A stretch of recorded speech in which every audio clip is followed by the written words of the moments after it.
Move TV Web agora aqui com o Empreende que Vende, com o nosso podcast nesse formato bem bacana, né? Nessas plataformas de stream, trazendo muito conteúdo, informação e empreendedorismo. Cláudia Maria de Macedo Claudino, ela é paraibana, formada em Economia e Direito, diretora do Armazém Paraíba, filha de João Claudino Fernandes e dona Maria Socorro de Macedo Claudino.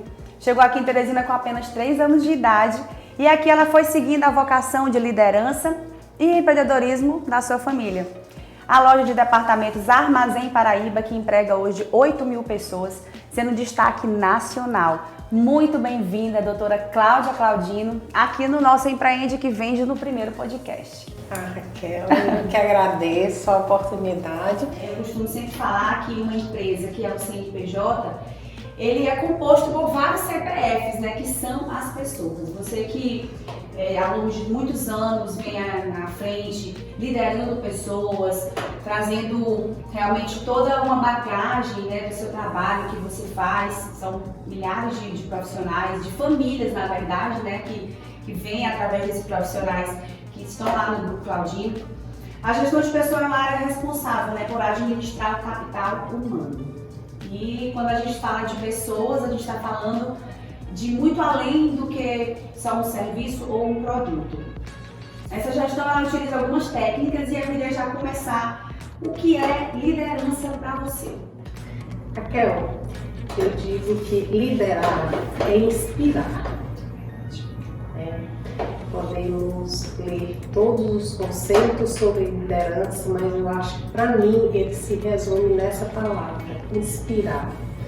É mover as pessoas à realização de um objetivo partindo da sua automotivação. Inspirar pelo exemplo, mover as pessoas exatamente juntas irem em busca de um mesmo objetivo. Uau, olha só, até coloquei aqui, inspirar, né? Liderar e inspirar. E quais são as qualidades que para você um bom líder tem que ter, além de inspirar as pessoas? Afinal de contas, como você falou, liderança é inspiração. Antes de entrar diretamente nas qualidades além de um bom líder, você falou aí no seu texto inicial uma coisa muito importante, que é o capital humano. E eu aprendi ao longo da minha vida, vendo o exemplo do meu pai, o exemplo da minha mãe, é que o capital humano é o mais importante de uma empresa. E eu sempre coloco que uma empresa ela pode existir na sua estrutura física, com tudo que há de mais moderno, mas se ela não tiver o capital humano, ela não segue em frente, ela não realmente existe. Então é esse capital humano que nós devemos cuidar.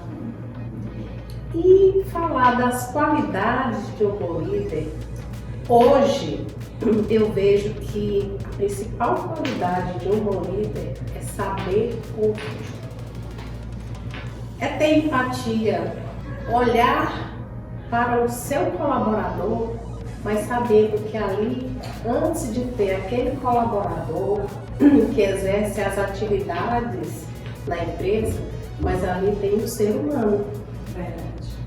Então, eu colocaria essas hoje a principal, porque delas vem muitas outras.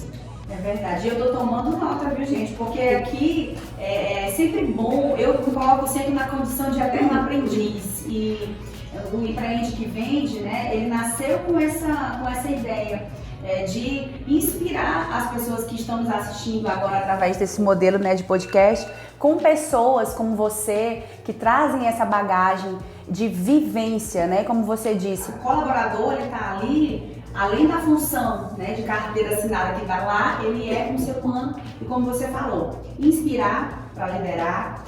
Capital humano é o mais importante de qualquer empresa e ouvir e ser empático são uma das principais características que um bom líder pode exercer. E eu estou tomando nota aqui. Bom, Durante esse tempo que a gente passou agora, né, de uma recém-pandemia, que a gente está saindo, né, quando a gente pensa que passou 2 anos aí, é como se tivesse ficado até um espaço de tempo meio no limbo, que a gente vai lembrar dos anos que passou. Como que foi, como que está sendo liderar nesse pós-pandemia? É realmente um momento assim diferente na vida de todos nós, a nível mundial. O inesperado aconteceu.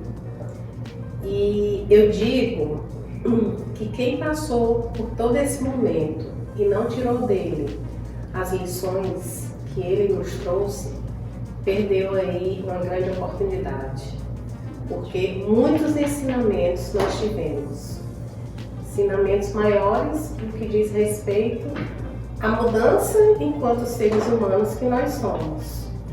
Então veja bem, a liderança hoje, ela tem que olhar muito, como eu disse, para as necessidades do ser humano. Por quê? Daquele ser humano que está ali na sua equipe, na empresa.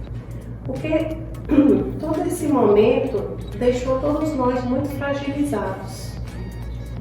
Quem não teve Covid, quem não pegou Covid, quem não perdeu alguma pessoa da sua família, um amigo, um vizinho, mas conhece alguém que passou por isso. Então assim, fragilizou todos nós. E diante dessa fragilidade vieram as consequências. Maior número de pessoas com síndrome de ansiedade, pânico, depressão, enfim. Então, muitas pessoas perderam seus empregos, muitas souberam aproveitar a oportunidade e empreender, como aconteceu em outras. Mas, enfim, uma transformação geral que aconteceu nas nossas vidas. Então, o líder de hoje, o olhar dele precisa englobar exatamente tudo isso que aconteceu e ver que aquele ser humano, ele tem as questões dele enquanto seres humanos potencializadas após essa pandemia, com certeza. Isso que você está falando já entra aqui, né, nas perguntas que a gente vai trabalhar, a gente está fazendo aqui no podcast, sobre a questão da humanização. A humanização dentro das relações, né, dentro da empresa, e sobre esse pós-pandemia, como você já falou aqui, que mudou a forma de como o líder, né, ele vê o seu colaborador como pessoa. As pessoas estão, como você falou, muitas pessoas pós-pandemia ficaram doentes emocionalmente, né? Essa ansiedade, esse medo de pânico, depressão. Então, dentro desse processo de humanização que engaja, né, o colaborador com o crescimento da empresa, você, enquanto líder, enquanto gestora, desse pós-pandemia, né, que mudou, a gente está falando de um tempo que você fala sobre um olhar mais humano para o colaborador, dentro da sua empresa, a forma como você lidar, até assim, né, dentro de casa, dos colaboradores, dentro da nossa casa, essa questão da humanização. Como você vê para os tempos de hoje, no período pós-pandemia? Eu não digo que é necessário, mas é imprescindível também. Porque exatamente por essas razões que eu lhe falei, da fragilidade que todos nós sofremos, então o olhar hoje do líder precisa que seja humano. Porque se eu estou aqui olhando para você, você é um ser humano. E na sua natureza, como humano, é que eu tenho que olhar. E o que acontece muito são os líderes acharem que eles não podem ser pessoas vulneráveis, não expor a sua vulnerabilidade. E ser vulnerável, mostrar a vulnerabilidade não é mostrar uma fraqueza, pelo contrário. Hoje tem até um livro da Bernardal que fala a coragem de ser imperfeito, que ela fala exatamente das vulnerabilidades Então, assim, você colocar a sua vulnerabilidade não está dizendo ali que você deixou de ser um líder. Não. Ali você está provando que é humano. Exatamente. Né? Não existe ninguém perfeito. Tá? Nós não sabemos de tudo. E o líder, eu sempre digo que o líder, eu comparo o líder ao maestro de uma grande orquestra. Que numa orquestra tem cada componente que toca um instrumento, né? E a equipe é formada exatamente de pessoas com as suas qualidades, as suas habilidades, e ele está ali exatamente para conduzir essa equipe. E ele tem que mostrar para essa equipe que está ali, que está na frente, e que está protegendo ela também. A equipe tem que se sentir segura, ele tem que mostrar confiança para essa equipe. Né? E o pós-pandemia, ele mostrou muito esse lado da necessidade dos líderes serem humanos.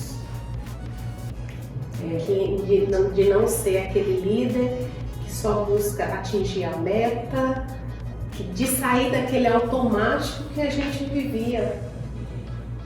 Exatamente. E hoje está provado que ser um líder humano, você não vai deixar de atingir suas metas, pelo contrário. Um ambiente onde o colaborador sente que ali ele está sendo acolhido, ele está sendo visto como um ser humano, ele produz muito mais. Verdade. Uma vez eu tive a oportunidade, né, de lhe ouvir falando, né, em uma palestra, e você falou sobre felicidade. Sim. Né? E eu acredito que felicidade, como essa questão, ela está diretamente ligada sobre ser humano dentro das empresas, porque a maioria das pessoas hoje passam mais tempo dentro das empresas do que nas suas próprias casas.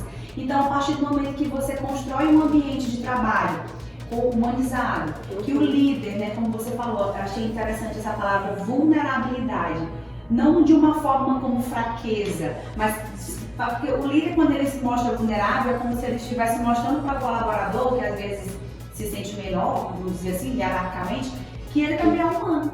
Né? Que ele também ali, que o colaborador também pode ensinar a ele, né? Uma lição de vida, alguma coisa que aconteceu na casa da pessoa, né? Na família, e aí você aprende com isso. Então a felicidade que você fala, que nós estamos aqui para sermos felizes, e trazendo para o cotidiano, né, de uma empresa, você trabalhar com alegria, você ter um ambiente ali onde você, quanto líder, e os seus colaboradores respiram aquela atmosfera humanizada, não aquela forma robótica como você falou, bater meta e aquela coisa e o colaborador às vezes doido para que chegue a hora de bater o ponto, para ir embora, não, é você criar realmente essa atmosfera de um ambiente, né, alegre, um ambiente humano, um ambiente onde o líder realmente se preocupa com o seu colaborador como pessoa. E eu falo, vou chamar a Cláudia, estou me achando íntima, a doutora Cláudia. Mas aqui no podcast, gente, aqui é uma empreende que vem de modelo podcast, aqui é a Raquel tem que ser ela, não pode, não adianta. E como nós estamos falando de ser humano, e essa característica minha, sabe, um pouco desconstruída, que às vezes a gente está, assim, eu trabalho com a comunicação, trabalho com a imagem, mas eu acho que esse viés um pouco mais do humor e dessa coisa mais leve é saudável, né? E cada pessoa, como você disse, vai tendo sua característica e tudo. Princípio de honra, eu acho que faz parte, inclusive, né, que um bom líder ele trabalha sobre isso, honrar o seu colaborador, mostrar, né, seus valores. E já entrando, inclusive, nessa visão de propósito, né, como que é fomentada o propósito da empresa, o propósito ali, né, da marca, com relação ao empregado e ao empregador. A gente já entrando nesse outro viés e fica bem à vontade para falar depois disso, que eu gosto assim, antes de entrar nessa sua pergunta aí, você me abriu um espaço para falar de um tema que me encanta muito, sim, que é felicidade. Sim. Né? Inclusive, recentemente eu concluí o meu certificado em psicologia positiva pelo Hope Instituto no Brasil. que é um instituto que nasceu nos Estados Unidos, foi o tal Bejarrah, mas que veio para o Brasil através do Henrique Coelho, e eu fiz a conclusão desse certificado. E ele trata exatamente das 5 dimensões do bem-estar, né? Para que o ser humano sinta exatamente, se encontre naquele seu bem-estar. E a felicidade, eu venho estudando a felicidade já a partir de uns 5 anos atrás, não só estudando, mas aplicando, não só na minha vida pessoal, mas na gestão. Assim, como líder. Inclusive, em 2020, bem no meio da pandemia, o professor Sábio Normando fez um estudo que ele estava defendendo a tese do mestrado dele em felicidade, e ele fez um estudo em uma das empresas do grupo, na Guadalajara, indústria de roupa, que eu ainda estava lá como presidente, não estou mais, mas durante toda a minha gestão na Guadalajara, eu apliquei a satisfação do nosso colaborador. E esse estudo nos mostrou que o nível, através do estudo com base no FIB, né, e a felicidade interna bruta, que é um índice mundial, e nós atingimos 75%. Uau. Um índice assim maravilhoso, e isso me motivou a não só a continuar, mas ir em busca de algo mais, né, nesse sentido. E ter um ambiente onde o colaborador se sinta não só motivado, mas ele se sinta bem, se sinta feliz, onde ele acorde com muita disposição para trabalhar e não acordar achando que o trabalho vai ser um peso na sua vida, ou porque está indo porque precisa do seu salário para a sua manutenção. Então, assim, é muito gratificante. E é no meu dia a dia, na gestão que eu aplico com os colaboradores, eu busco exatamente que eles sintam felizes. Porque se a gente não estiver feliz naquilo que a gente está fazendo, não vai ter um resultado positivo. É verdade. É em tudo na vida da gente. É verdade. Não é isso? Em tudo. Então, a gente tem que estar feliz, tem que estar realizado, tem que estar motivado. Como eu disse, o resultado disso vem naturalmente e, sem dúvida, é muito positivo. Aí, falando de propósito. Propósito é tudo aquilo que nos move.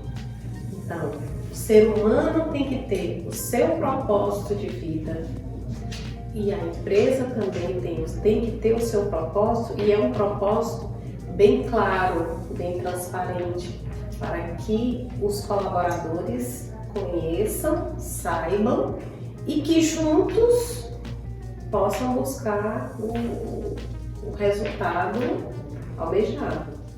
É interessante, né? Porque você falou, não tem como a gente falar sobre gestão de pessoas sem estar conectado com felicidade. Não tem. Né? E eu trago aqui, inclusive, um versículo da Bíblia que fala que um coração alegre formoseia o rosto. Formoseia o rosto, assim tá lá o versículo. E não só de uma forma que a alegria faz bem para a pessoa ficar mais bonita, né? Para ficar alegre e tudo, mas realmente para essa satisfação.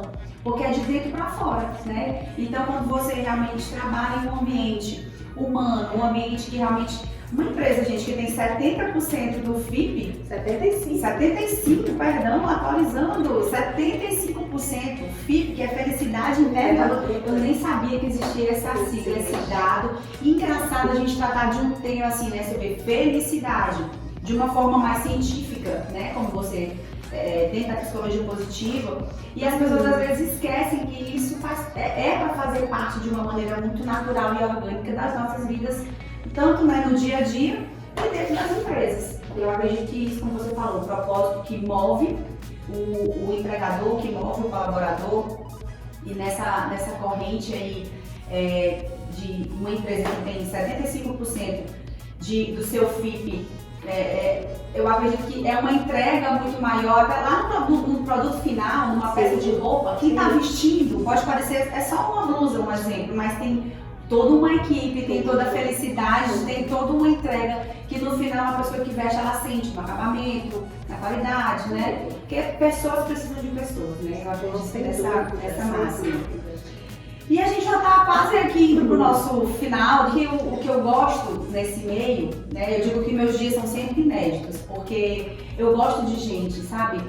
Existem perfis comportamentais e o meu perfil diz que é influente alto, né? Aí eu digo, gente, que o influente ele gosta de, não que os outros não gostem, sabe? Mas é realmente de estar ali, de conversar, de agregar. E outro versículo que eu gosto muito, eu falo da Bíblia, minha gente, porque pra mim é o manual da vida, tá? Então, assim, não tô falando de nenhuma religião, mas é por onde eu me baseio. A Bíblia diz que maior é o que serve. Então, é assim, Jesus Cristo foi lá, se abaixou, né? Lavou os pés dos discípulos, enxugou. Então, ele deu um exemplo de servir, ele deu um exemplo de líder, como ele foi, um grande líder. Não de se humilhar, não de se mostrar vulnerável de uma forma frágil, né? Mas de uma forma acessível, ele elevou o nível, né, da gente. Então, quando a gente vê isso, é muito bacana. Um outro grande líder, Mahatma Gandhi, ele diz que se a gente quer se encontrar, se perca servindo. Exato. Então, a partir do momento que você passa a servir, você se encontra. Verdade. E eu me lembro, quando você falava aí da vulnerabilidade, que um dos maiores medos dos líderes é não mostrar para os seus liderados que não sabe daquilo. Sim. Então, mostrar que não sabe não é problema nenhum. Isso não vai afetar a sua liderança. Eu, no meu dia a dia, quando alguém me pergunta algo, eu digo, se eu souber, eu respondo. Se eu não souber, nós vamos buscar juntos. Porque eu não sei de tudo. Nós não sabemos, nós não somos únicos naquilo que a vida nos requer, né? Então, a gente sempre precisa do outro. Então, eu concordo, assim, eu penso que a partir do momento que você se coloca a serviço do outro, é um momento que você cresce. Uau! Para a gente finalizando aqui, é exatamente isso que a minha pergunta seria, né? Como é trabalhar o todo para construir resultados fortes, né? Resultados realmente assertivos. E você já vem, ó, esse nosso bate-papo, em todo o tempo mudando as perguntas, mas sempre com o mesmo com fundamento no servir, com fundamento em tornar um ambiente feliz, um ambiente de trabalho, como você falou. E esse todo, como é que você definiria? O todo é um processo. É um processo que eu acho que começa, no caso das empresas, da contratação do colaborador. Porque às vezes a empresa, um dos erros que mais é cometido é na pressa da contratação e na demora no desligamento de um colaborador. Na pressa por quê? Porque geralmente deixa para a última hora e aí não faz uma seleção realmente como deveria ser feito. Não é porque eu estou com pressa. Então ali pode ocorrer erros, por quê? Porque você termina colocando um colaborador numa função onde ele não tem habilidade para aquela função que ele vai desenvolver. Mas ele fica por uma questão de necessidade e a empresa também aceita, achando que ele vai aprender a função e não é o que acontece. Então, eu acho que a partir da contratação, uma boa contratação, e aí vão os treinamentos, né? Porque eu acredito e também ouvi a vida toda meu pai dizer que a pessoa tem que estar no lugar certo. Então, a partir do momento que você identifica a habilidade de um colaborador e diz, não, aquele ali é bom para fazer isso aqui. Como eu falei na grande orquestra, saber o que cada um, qual instrumento cada um toca melhor. Aquele que diz, eu sei tocar 6 instrumentos, tá, mas dos 6, qual é o que você gosta mais? Qual é o que você desempenha melhor? Então é aquele. É isso. Então, gente, no final, o resultado, fazendo dessa forma, identificando as habilidades, colocando a pessoa no que ela mais gosta, porque ela fazendo o que gosta, ela vai estar feliz, ela vai estar com satisfação. Então, o resultado não tem por que não sair bom. exatamente. Então a gente pode ter certeza, né, como ela deu o exemplo da grande orquestra, que no final a gente vai ter um coral, a gente vai ter realmente uma apresentação de excelência, né? Bom, gente, a gente vai ficando por aqui no nosso podcast de estreia do Empreende que Vende na nossa Move TV Web. Eu já faço o convite para você não perder nenhum dos episódios. Muitíssimo obrigada pela sua presença aqui, você contribuiu demais. Eu já fui aqui anotando, trazendo, aprendendo também. E que esse podcast também possa te inspirar. Já aproveita, compartilha com outras pessoas, com outros líderes, empreendedores, que você goste aí, né? E acha que essa pessoa esteja precisando ouvir de alguém que realmente tem autoridade naquilo que fala, de quem é feliz, de quem tem resultados. Então, a gente vai ficando por aqui. Doutora Cláudia, muitíssimo obrigada. E até o próximo episódio com mais Empreende que Vende no nosso Move TV Web.